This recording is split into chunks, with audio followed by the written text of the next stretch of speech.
आप सभी का स्वागत है हमारे इस नए चैनल अनफॉरगॉटन स्टडी पे। हम इस चैनल पे देखेंगे current affairs, weekly current affairs.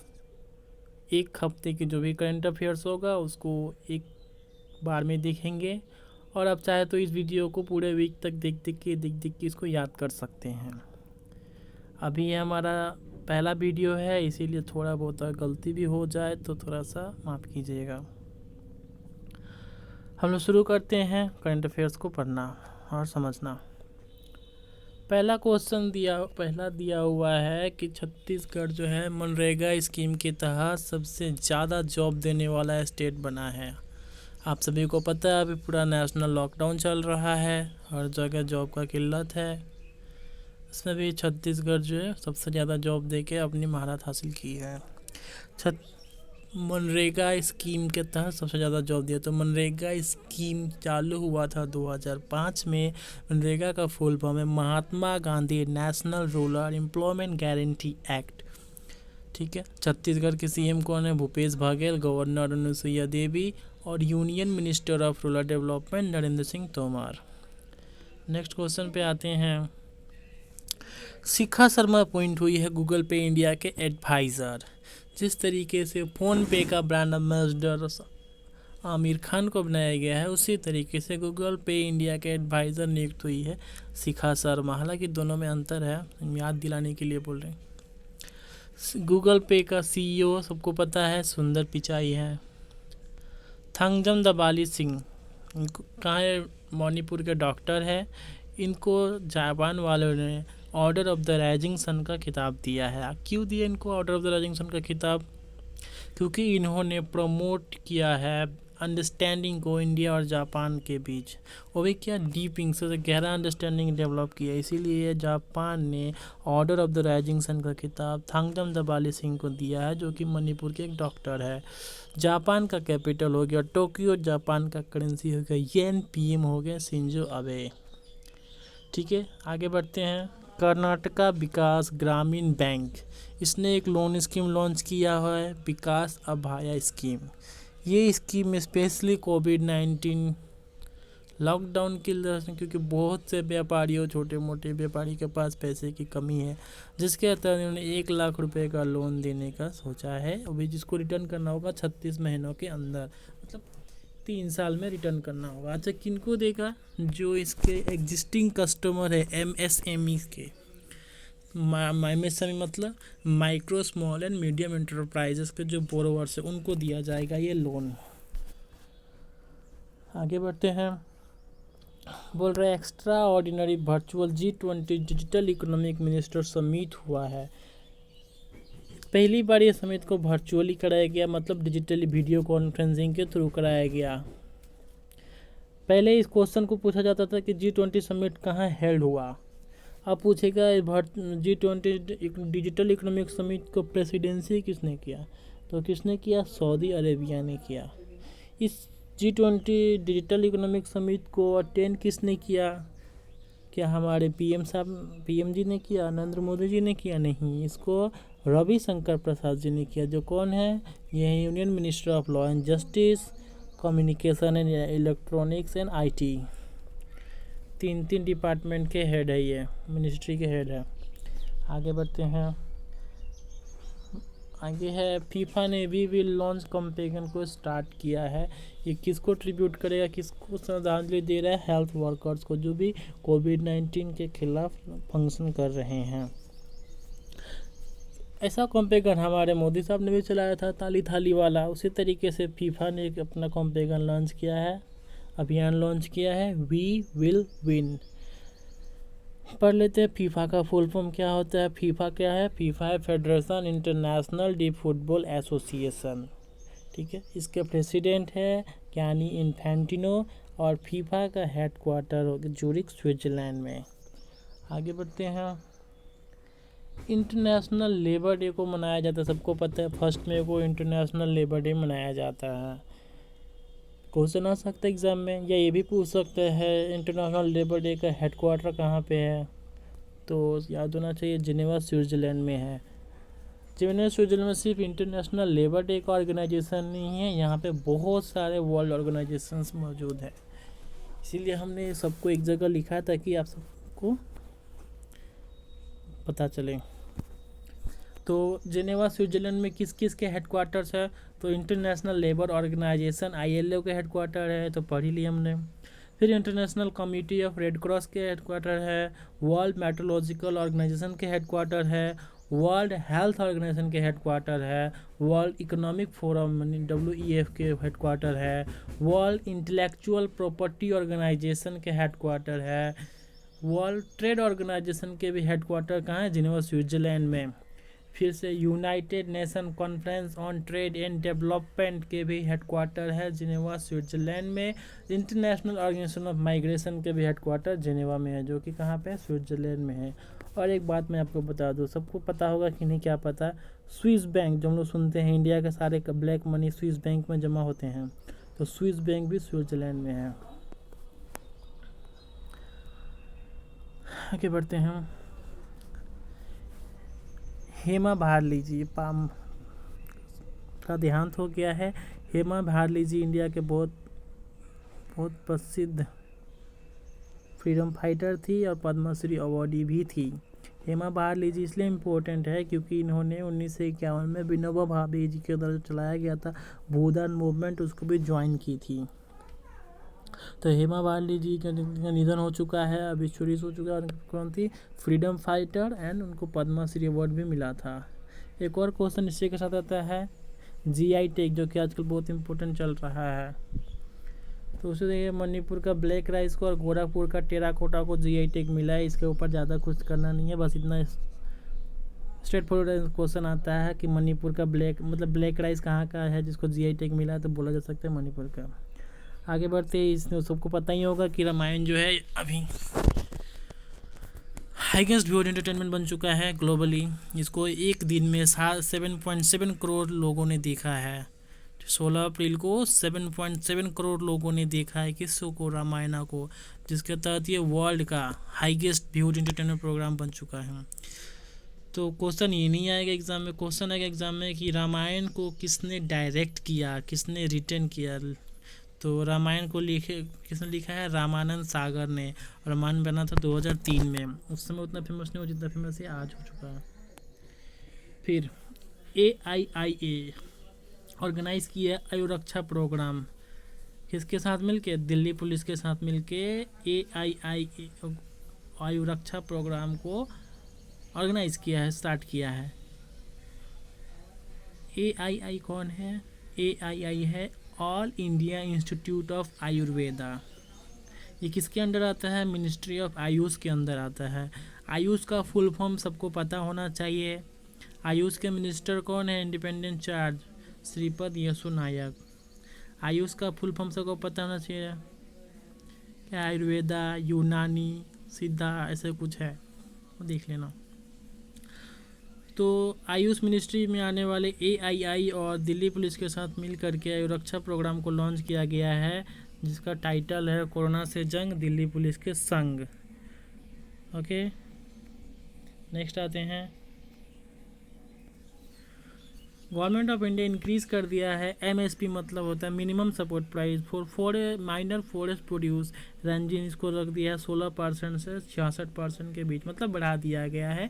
MSP को बढ़ाया गया है, कौन मिनिमम सपोर्ट प्राइस को बढ़ाया गया है, किस प्रोडक्ट का, तो माइनर फॉरेस्ट प्रोड्यूसरिंग का। ठीक है, तो ये बढ़ाया गया है। तो pricing cell setup under the Ministry of Tribal Affairs. Question ये आ सकता है, union minister of tribal affair कौन है, अर्जुन मुंडा। किसान सभा ऐप डेवलप किया गया है CSIR central road research institute के तहत। किसान सभा ऐप में होगा क्या, इसमें फार्मर्स को जानकारी मिलेगी, मंडी को, जितने मंडी के जो भी सेलर है उन लोग भी उस ऐप में आ सकते हैं और डायरेक्ट किसानों से खरीद सकते हैं।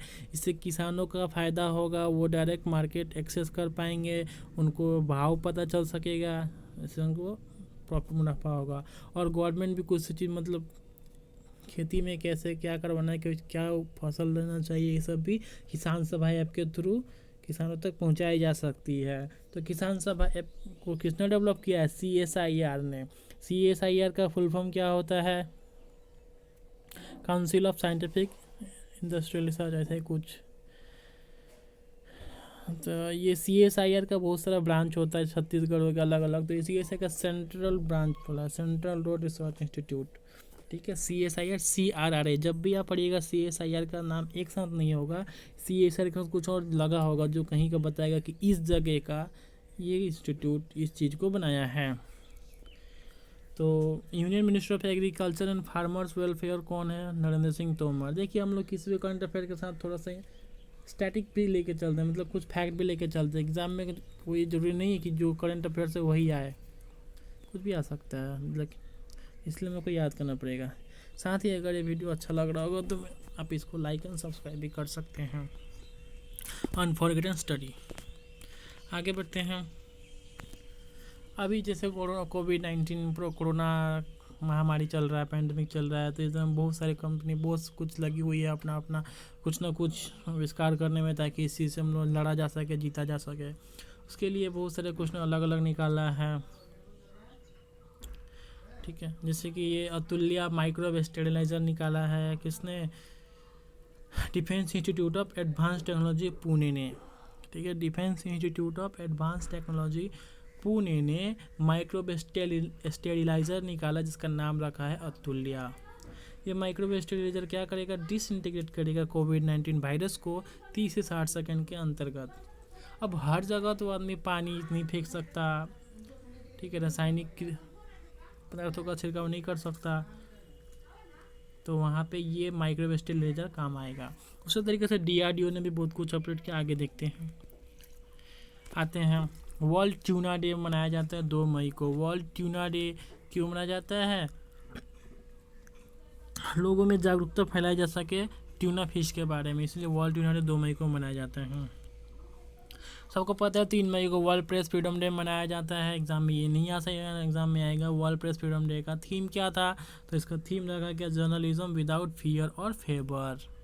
बिना किसी डर और बिना किसी फेवर का हिंदी क्या होता है?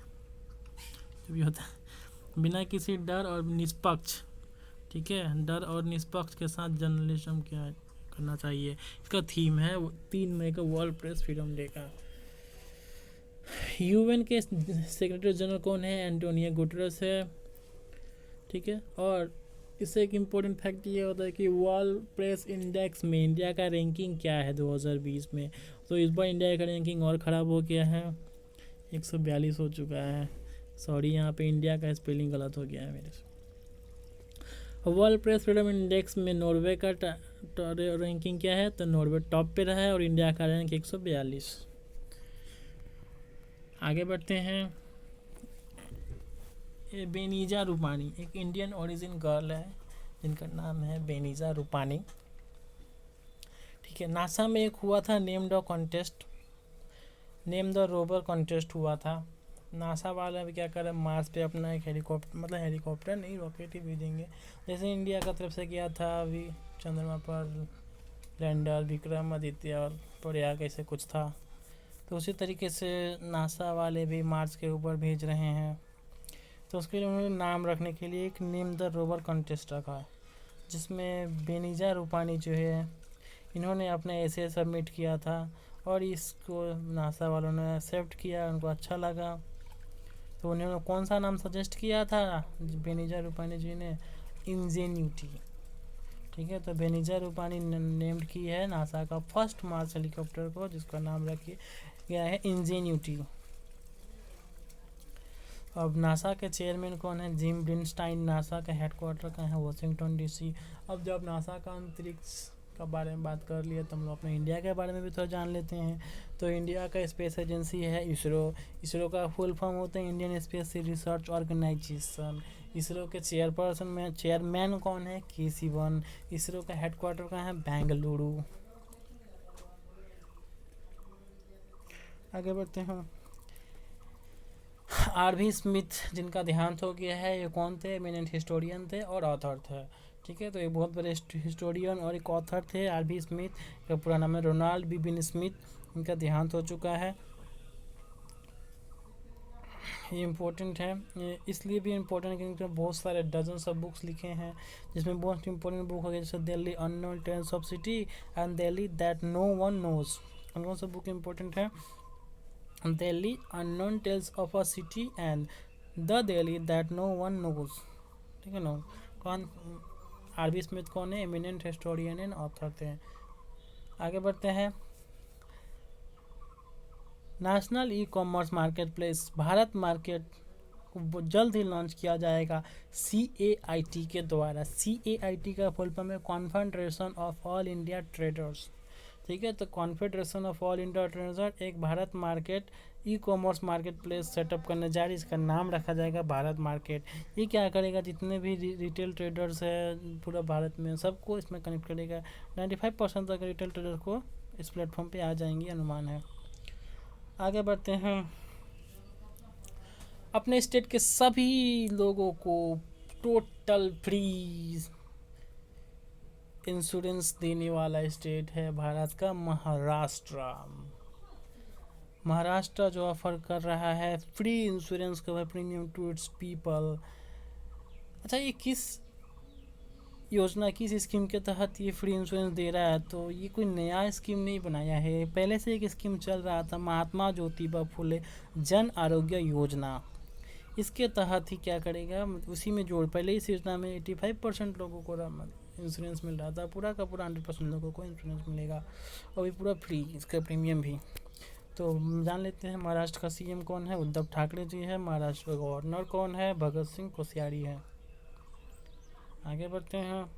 ऑस्ट्रेलिया जो है एबॉलिश कर दिया है use of saliva and sweat को। खिलाड़ी क्या करते थे? बॉल को चमकाने के लिए सलाइवा और स्वेट लगाते थे। स्वेट मतलब पसीना, सलाइवा मतलब पता ही होगा। तो इससे क्या होता? बॉल चमकता था जो लोग बॉलिंग के दौरान। तो ऑस्ट्रेलिया ने इसको बैन कर दिया गया। क्यों बैन किया है? क्योंकि कोविड-19 के कारण। कोविड-19 जिसे सबको पता ही है कितना बड़ा पेंडेमिक बन चुका है, कैसे फैलता है। तो इस चीज़ को और ना फैले इसके लिए ऑस्ट्रेलिया ने सलाइवा और स्वेट को बैन कर दिया है। इसका मतलब क्या? ऑस्ट्रेलिया में अभी लॉकडाउन नहीं हो रहा है, तभी भी लोग क्रिकेट खेलने दे रहा है। आगे बढ़ते हैं। कैपिटल कौन है ऑस्ट्रेलिया का? कैनबेरा। प्राइम मिनिस्टर कौन है? Scott John Morrison. करेंसी क्या ऑस्ट्रेलिया का? Australian dollar. आगे बढ़ते हैं। International fire fighters day observe किया जाता है 4 मई को हर साल। ठीक है, इंटरनेशनल फायर फाइटर्स डे मनाया 4 मई को हर साल। अच्छा, किसके लिए मनाया जाता है? उन लोगों को ऑनर, सम्मान देने के लिए मनाया जाता है। किन लोगों को? जो लोग फायर फाइटर्स होते हैं, ठीक है, उन लोगों को सम्मान देने के लिए मनाया जाता है। आगे बढ़ते हैं। सबको पता ही होगा भी हाल फिलहाल में लोकपाल ऑफ इंडिया बने थे, तो उसके जुडिशियल मेंबर थे एक, जिनको लोकपाल ऑफ इंडिया बनाया गया था। मतलब लोकपाल ऑफ इंडिया के जुडिशियल मेंबर थे AK त्रिपाठी। इनकी मृत्यु हो गई है कोविड-19 वायरस के वजह से। आगे बढ़ते हैं। ऊपर हम लोग पढ़े थे मणिपुर का ब्लैक राइस, टेराकोटा, उसको GI टैग मिला है। उसी तरीके से कश्मीरी सैफरन को भी GI टैग मिला है। सैफरन के बाद सबको एक स्पाइस होता है। इम्पोर्टेंट क्वेश्चन ये भी है कि कश्मीर के गवर्नर कौन है? जम्मू एंड कश्मीर के। तो सबको पता है जम्मू एंड कश्मीर को 2 भागों में बांट दिया गया है, आर्टिकल 35A और 370 को एबॉलिश करके, हटा करके। पहले जम्मू एंड कश्मीर एक स्टेट हुआ करता था, इसका अलग ही संविधान हुआ करता था। उसमें जो कार्यकारिणी होता था, लेजिस्लेटिव असेंबली होता, उसका कार्यकाल 6 साल का होता था। पूरा भारत का जो भी विधानसभा है उसका कार्यकाल 5 साल का होता, लेकिन जम्मू कश्मीर का जो विधानसभा होता है उसका 6 साल हुआ करता था। मतलब बहुत कुछ जो है इंडिया में जो कानून बनता था जम्मू कश्मीर में लागू नहीं होता, उसका अलग संविधान था सब कुछ। तो ये सब 35A और 370 में था। तो इस चीज़ को हटा करके वो जम्मू एंड कश्मीर जो स्टेट हुआ करता था पहले, उसको 2 यूनियन टेरिटरी में विभाजित कर दिया गया।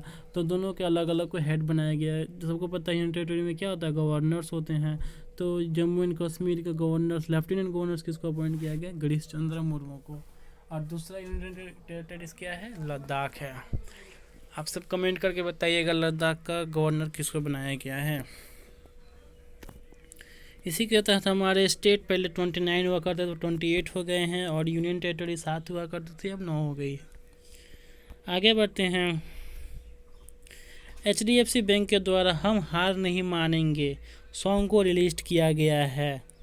ये हम हार नहीं मानेंगे सॉन्ग किसके लिए सबको पता होगा, कोविड-19 आजकल चल रहा है, उसी के खिलाफ जो हो रहा है, उसी से जंग जीतने के लिए, लोगों में उत्साह भरने के लिए अलग अलग, जैसे फीफा ने लगाया था वी विल विन, उसी तरीके से HDFC बैंक ने कर रहा हम हार नहीं मानेंगे।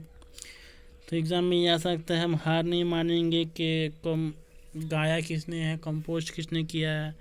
तो हम हार नहीं मानेंगे सॉन्ग को कंपोज किया है AR रहमान जी ने, इंडिया के बहुत बड़े सिंगर है AR रहमान। गाने को लिरिक्स लिखा किसने, लिरिक्स कौन है द सॉन्ग, तो परुसुन जोशी जी हैं।